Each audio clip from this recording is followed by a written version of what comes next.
बाजि गेलहुँ हम कहलहुँ जे जेना अबैत रही तऽ जे देखलियै भीड़ आ जे रूपमे माने देखलियै से हमरा एक क्षण लए रोमांच हो गेलै, अरे बाप। तखन हम पुछलियै विद्यानंद जी के, तखन नहीं सर एना ई छै से एना लाइन लागल छै। अच्छा मैथिली नाटकमे लाइन लागल है, ओतहिसँ लागल है, तऽ हमरा जे हम केना जायब, हम पहिले लाइन तोड़ि कऽ तऽ नहि जेबै। तेहन जे स्थिति देख रहे तारा पहिल जे हमर उसका प्रतिक्रिया ई लऽ कऽ हम से मेलोरंगके हृदयसँ आभारी छी, मतलब आभारी छी हम जे एतेक बढ़िआँ परिवेश बनौलन हैं। और कथानक जे छै जे समयक छै ओहि समयके प्रसंग छै एकटा अलग छै, लेकिन ओकरा बहुत आधुनिक बनबैके माने संगत करैके प्रयास बहुत बढ़िआँ हमरा बुझायल कथानकमे। और अभिनयमे खास कऽ जे लागल हमरा, अहाँसभ अन्यथा नहि ली जे होइतो छै विकास तऽ प्रतिदिन होइ छै, एतेक समग्र एतेक सम्हरल आ सुन्दर अभिनय सबके ककरो अनुभव माने ई हमरा आइ दुविधा है जे हम ककरा नीक कहिए। ईसब पहिने कए बेर हमरा होइ छलै जे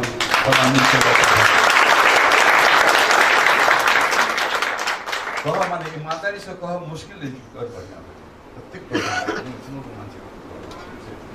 पूरा नीक लागल। और सबसँ बड़ा चीज लागत जे तीव्रसँ लागत छै और बना रहल छै नाटक। ओहनो देखियौ नाटक तऽ सम्पूर्ण एकटा यदि विधा छै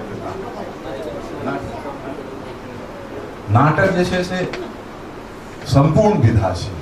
कविता अहाँके भेटैत भेटत, कहानी भेटैत माने जतेक विधा छै। नाटक जे छै से अहाँ जाहि क्षणसँ सभागारमे छी तही ठामसँ भेटऽ लगैए आ से लऽ कऽ जाइ छी से मूर्त एक तरहसँ माने ठोस लऽ कऽ आभास लऽ कऽ नहि जाइ छी।